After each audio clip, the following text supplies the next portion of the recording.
основном я стараюсь повторять формы наши традиционные крымско-татарские. На сегодняшний день, по сравнению, например, с той же вышивкой или с ювелирным искусством, у нас артефактов именно керамических не так много осталось. И моя задача сделать как можно больше копий.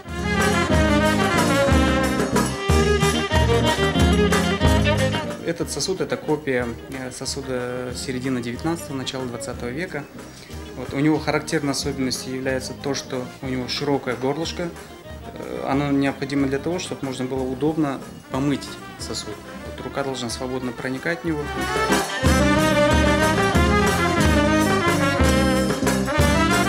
С помощью орнаментов можно сохранять, запечатлевать определенные истории, сюжеты и пожелания людям на будущее, какую-то значимую информацию, которую со временем кто-то будет расшифровывать, зная уже элементы орнамента.